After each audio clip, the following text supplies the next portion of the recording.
అందరికీ నమస్కారం. ఈరోజు మనం డేటా ప్రపంచంలోకి ఓ డిటెక్టివ్లా ప్రవేశించబోతున్నాం. మన పరిశోధన పేరు కోరిలేషన్ మరియు రిగ్రెషన్. అబ్బో, ఈ పేర్లు వినడానికి కొంచెం కఠినంగా ఉన్నా నమ్మండి, ఇవి మన డేటాలో దాగున్న కథలను బయటకి తీసే అద్భుతమైన సాధనాలు. పదండి, ఈ ప్రయాణాన్ని మొదలుపెడదాం. మన చుట్టూ ఉన్న డేటా ఒక పెద్ద సముద్రం లాంటిది. అంతా గందరగోళం. మరి ఈ సముద్రంలో నుంచి అర్థవంతమైన ముత్యాలను అంటే ప్యాటర్న్స్ను మనం ఎలా పట్టుకోవాలి? ఇదే ఈరోజు మనం ఛేదించబోయే అసలు మిస్టరీ. ఎలా అంటారా? దానికే మన దగ్గర ఒక స్పెషల్ కిట్ ఉంది. అదే డేటా డిటెక్టివ్ టూల్ కిట్. అవును, మనమంతా ఇప్పుడు డేటా డిటెక్టివ్స్ అవబోతున్నాం. సరే, మన టూల్ కిట్లో ఏముందో ఒకసారి చూద్దామా? మొత్తం 4 భాగాలున్నాయి. మొదట డేటాలో దాగి ఉన్న కనెక్షన్స్ ఎలా వెతకాలో చూస్తాం. తర్వాత ఆ కనెక్షన్స్ని కొలిచే టూల్స్ గురించి తెలుసుకుంటాం. ఆ కనెక్షన్స్ ఆధారంగా ఫ్యూచర్ని ఎలా అంచనా వేయాలో కూడా నేర్చుకుంటాం. ఇక చివరగా చాలా కాంప్లెక్స్గా ఉండే డేటాతో ఎలా డీల్ చేయాలో చూద్దాం. రైట్, ఇక మన టూల్ కిట్లోని మొదటి భాగాన్ని ఓపెన్ చేద్దాం. ఇది చాలా ముఖ్యం, ఎందుకంటే మిగతా అన్నింటికీ ఇదే ఫౌండేషన్ అన్నమాట. అసలు ఈ కోరిలేషన్ అంటే ఏంటి? చాలా సింపుల్. 2 విషయాలు కలిసి ఎలా కదులుతున్నాయో చూడటమే. ఉదాహరణకు, ఎండ తీవ్రత పెరిగే కొద్దీ ఐస్ క్రీం అమ్మకాలు కూడా పెరుగుతాయి. చూసారా, ఇక్కడ రెండింటి మధ్య ఒక సంబంధం ఉంది.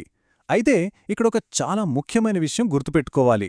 సంబంధం ఉన్నంత మాత్రాన ఒకదానివల్లే ఇంకొకటి జరుగుతోందని కాదు. ఐస్ క్రీం అమ్మకాలు పెరిగినంత మాత్రాన ఎండ పెరిగిపోదు గదా, అదన్నమాట సంగతి. ఈ సంబంధాలు సాధారణంగా 2 రకాలుగా ఉంటాయి. ఒకటి పెరిగితే రెండోది కూడా పెరిగితే దాన్ని పాజిటివ్ కోరిలేషన్ అంటాం. ఉదాహరణకు, ఎక్కువసేపు చదివితే మార్కులు కూడా పెరుగుతాయి. అదే ఒకటి పెరిగితే రెండోది తగ్గితే దాన్ని నెగటివ్ కోరిలేషన్ అంటాం. అంటే ఎక్కువ వ్యాయామం చేస్తే బరువు తగ్గుతుంది. అంతే సింపుల్.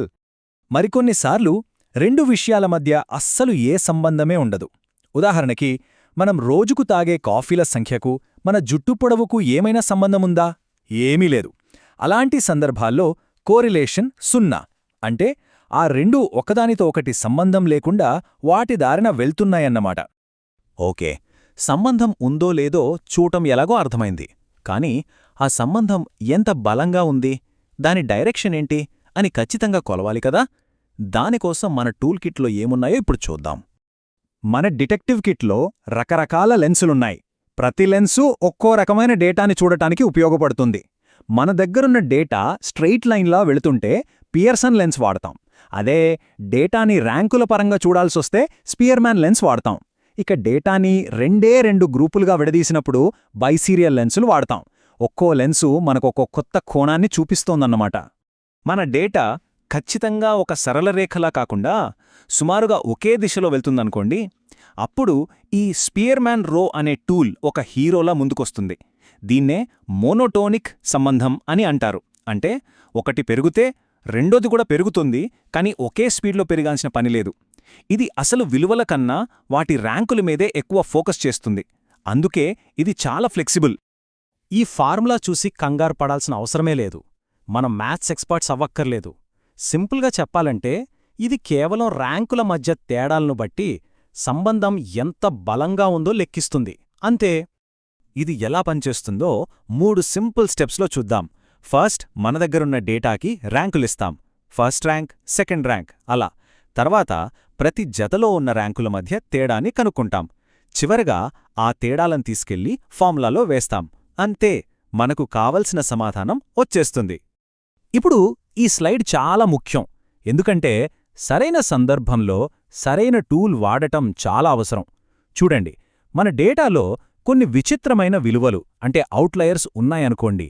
అలాంటి టైంలో పియర్సన్ కొంచెం తికమక పడుతుంది. కాని మన స్పియర్మ్యాన్ చాలా స్మార్ట్. అది అసలు విలువల్ని పట్టించుకోదు, వాటి ర్యాంకుల్ని మాత్రమే చూస్తుంది. కాబట్టి ఆ విచిత్రమైన విలువల ప్రభావం దీనిమీద అంతగా ఉండదు. అందుకే ఇది చాలాసార్లు నమ్మదగింది. ఇక ఈ 2 టూల్స్ మధ్య ఒక చిన్న కాని చాలా కీలకమైన తేడా ఉంది. మన దగ్గర మార్కుల లాంటి కంటిన్యూస్ డేటా ఉండి దాన్ని మనమే పాస్ లేదా ఫెయిల్ అని 2 గ్రూపులుగా విడగొడితే అప్పుడు బైసీరియల్ వాడతాం. కాని డేటా సహజంగానే 2 వర్గాలుగా ఉందనుకోండి, ఉదాహరణకు అవును లేదా కాదు అనే సమాధానాలు, అప్పుడు పాయింట్ బైసీరియల్ వాడతాం. సరే, ఇప్పటిదాకా మనం రెండు విషయాల మధ్య ఒక సంబంధం ఉందని కనిపెట్టాం. చాలా బావుంది. ఇప్పుడు నెక్స్ట్ లెవెల్కి వెళ్దాం. ఆ సంబంధాన్ని ఉపయోగించి మనం భవిష్యత్తును అంచనా వేయగలమా? దానికోసం మన టూల్ కిట్లోని తర్వాతి సాధనాన్ని బయటకు తీద్దాం. పదండి. ఇప్పటిదాకా మనం కేవలం సంబంధాలని గమనించాం, కాని ఇప్పుడు వాటిని ఉపయోగించుకునే సమయం వచ్చింది. ఒక వేరియబుల్ తెలిస్తే రెండోదాన్నే మనం ప్రిడిక్ట్ చేయగలమా? ఈ ప్రశ్నకు సమాధానమే రిగ్రెషన్. దీన్ని మన డేటా ప్రపంచంలో ఒక క్రిస్టల్ బాల్ అని అనుకోవచ్చు. ఇది కేవలం సంబంధం ఉందని చెప్పి ఆగిపోదు. ఒక వేరియబుల్ తెలిస్తే రెండో వేరియబుల్ ఎంత ఉంటుందో అంచనా వేస్తుంది. ఉదాహరణకు, ఒక కంపెనీ యాడ్స్ కోసం ఎంత ఖర్చు పెట్టుతోందో తెలిస్తే వారి సేల్స్ ఎంత ఉండవచ్చో రిగ్రెషన్ ద్వారా అంచనా వేయొచ్చు. ఒకే క్లూ కన్నా ఎక్కువ క్లూస్ ఉంటే మన డిటెక్టివ్ పని ఈజీ అవుతుంది కదా. మల్టిపుల్ రిగ్రెషన్ కూడా అంతే. ఒకే అంశం మీద కాకుండా 2 లేదా అంతకంటే ఎక్కువ అంశాలను పరిగణనలోకి తీసుకుని ప్రిడిక్ట్ చేస్తుంది. దీనివల్ల మన అంచనా మరింత ఖచ్చితంగా ఉంటుంది. ఉదాహరణకు, ఒక ఇంటి ధరను కేవలం దాని సైజ్ బట్టి కాకుండా అది ఉన్న ఏరియా, దాని వయసులాంటివి కూడా కలిపి అంచనా వేయడమన్నమాట. ఇప్పటిదాకా మనం 2 లేదా 3 వేరియబుల్స్తో పనిచేశాం. కానీ కొన్నిసార్లు మన చేతికి పదుల సంఖ్యలో వేరియబుల్స్ వస్తాయి. అలాంటి సంక్లిష్టమైన డేటాను డీల్ చేయడానికి మన టూల్ కిట్లో కొన్ని అడ్వాన్స్డ్ టూల్స్ కూడా ఉన్నాయి. వాటిని చూద్దాం. మన దగ్గర వందలాది ఆధారాలున్న ఒక పెద్ద క్రైమ్ సీన్ ఉందని ఊహించుకోండి. ఫ్యాక్టర్ ఎనాలిసిస్ ఏం చేస్తుందంటే, ఆ ఆధారాలన్నింటినీ పరిశీలించి వాటి వెనక ఉన్న కొన్ని ముఖ్యమైన ఫ్యాక్టర్స్ను కనుగొంటుంది. ఉదాహరణకు, ఒక సర్వేలోని 50 ప్రశ్నలను కస్టమర్ సర్వీస్, ప్రోడక్ట్ క్వాలిటీ, ధర అనే 3 ముఖ్యమైన ఫ్యాక్టర్స్గా మార్చేస్తుంది. దీనివల్ల మనం డేటాని చాలా సులభంగా అర్థం చేసుకోవచ్చు. డిస్క్రిమినెంట్ అనాలిసిస్ ఒక విధమైన క్లాసిఫైయర్, అంటే వర్గీకరణ సాధనం. ఇది ముందుగా నిర్వచించిన గ్రూపులలోకి ఒక కొత్త ఐటెంని ఎలా చేర్చాలో చెబుతుంది.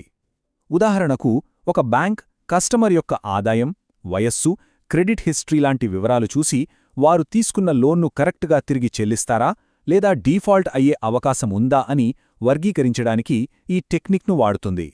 సో ఇది మన పూర్తి డేటా డిటెక్టివ్ టూల్ కిట్.